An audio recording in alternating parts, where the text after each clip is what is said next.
一个只会话术的诊所，不能给你有效的治疗；一个不愿录影的医生，不能承诺手术的真实。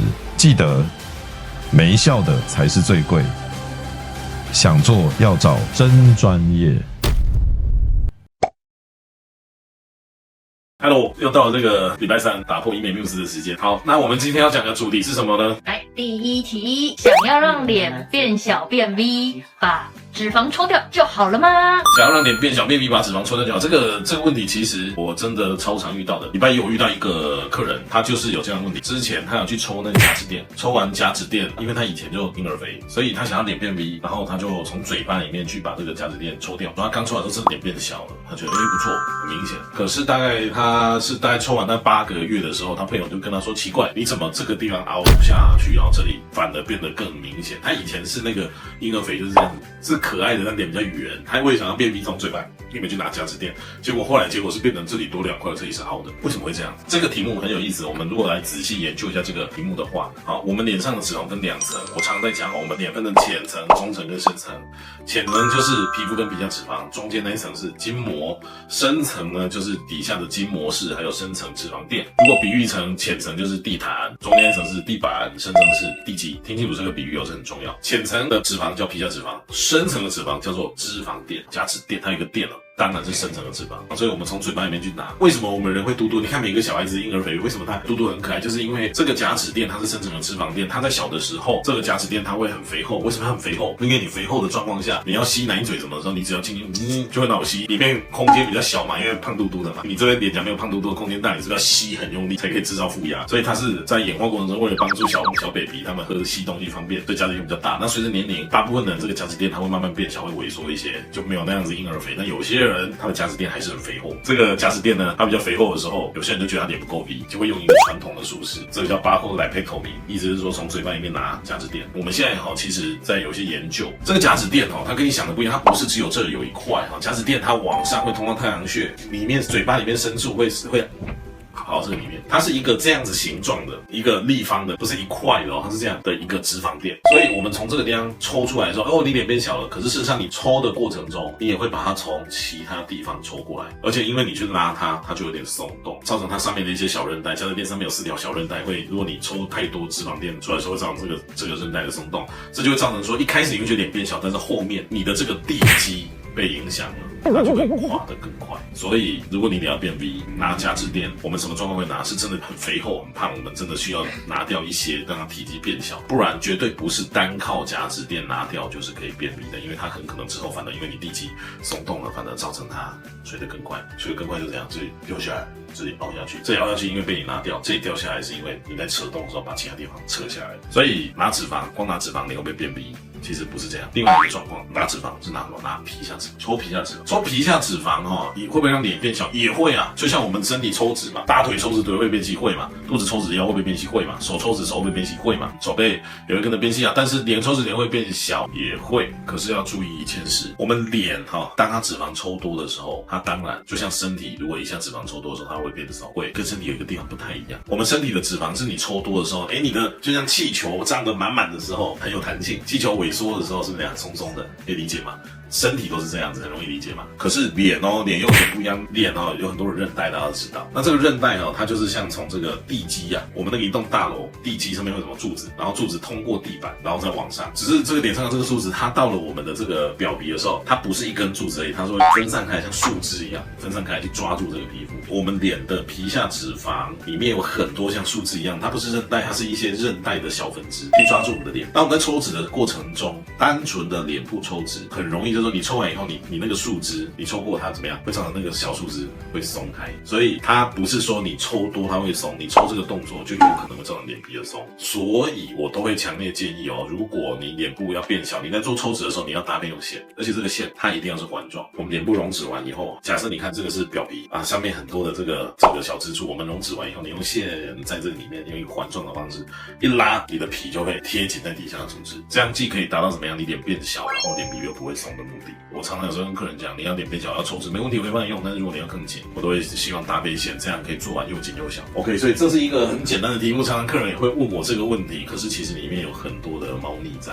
那我们第二题，嘴边肉是脂肪问题，但是有人抽脂后脸型没有变尖，反而变 W 脸。这个就是我刚刚说的，你这个问题应该是根据那天那个客人来问的问题把它写上来的嘛？他就是这就是我刚刚说的。好，这个他把这个里面的假脂垫从嘴巴里面一抽，抽完之后一开始看到它会变小，可是隔一阵子以后，那个抽掉这个地方凹了，但是其他被抽下来的假脂垫就掉下来。为什么叫 W？ 这个 W 形容的很好的，本来你要是一个 V 是这样嘛，但是后来是变成这样子2块 W， 所以我觉得这个问题我刚刚已经回答了啊，就是说我们在抽脂不要看你抽浅层或深层啊，那很多人都是从口腔里面抽深层啊，其实要注意抽多了不是好事啊，因为假脂垫对于我们的脸颊而言，我们的脸颊你自己摸，我们脸上任何一个地方下面都有骨头支撑，可是这个地方最重要的支撑就是假脂垫。你去松动的假脂垫，它本来是有4条韧带去固定，你去松动它的时候，它可能这个地基就会被你影响到。好，再来。好，下一题，每次笑起来苹果肌都会鼓一大块，听说苹果肌无法透过抽脂变小，是真的吗？好，这是一个很有趣的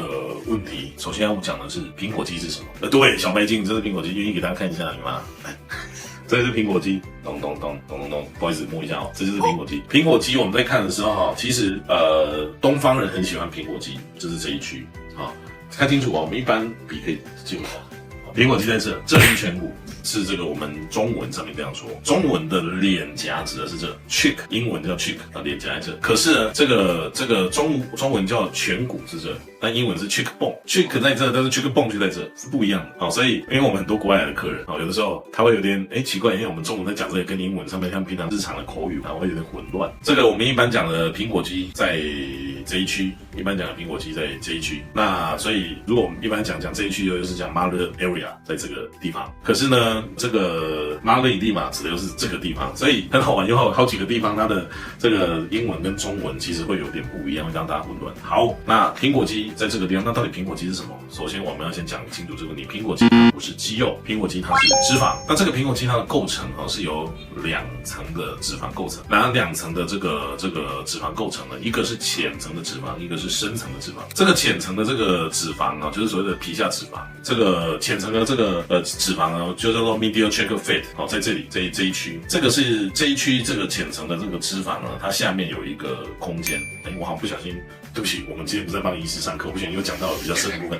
如果今天你觉得你苹果肌比较大，你想要把它变小，我们要处理的，我们只能处理这个地方的浅层脂肪，而不是处理它的深层脂肪。这跟脸颊处理嘴边肉的概念其实有点不太一样。那这个地方浅层脂肪可不可以溶脂？可不可以抽脂？其实是可以的哦。很多人说哇，它是很安全的，我们在这个地方把这脂肪溶掉，的确是可以把这个地方苹果肌的脂肪变小哦，是办得到的哦。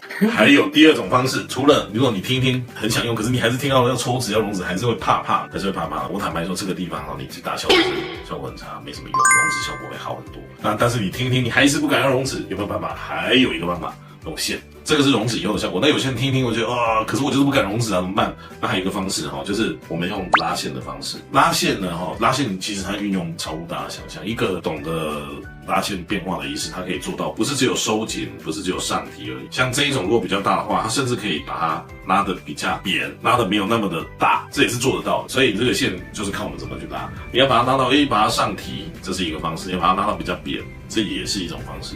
在于说我们路径要怎么去设计。所以苹果肌可不可以变小？是可以变小的但是我建议大家不要傻傻去打苹果肌。不是去打溶脂针，讲说去打溶脂针，因为打溶脂针其实它的在苹果肌这个地方，sorry，谢谢，它的效果其实是很有限的如果你要更明显，你可以要把溶脂直接在苹果肌这个地方，当然这个要对整个构造很熟悉的医师才做得到，要么就是用线去把这个苹果肌把它弄得比较没有那么的突兀，或者没有比较小一点。我们今天的节目到这边，如果大家有兴趣的话，欢迎大家把我们的资讯分享给你的朋友。我相信可以给大家很多正确的一些概念。如果你分享给朋友，你跟我们说，我们的小编会在线上把我的一本电子书分享给你那这本书里面写了很多的关于微整形一些解剖的一些概念，我相信对大家在爱美的过程中可以少走很多的冤枉路。今天就到这里喽，拜拜。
因为没效才是最贵，想做要找专业哦。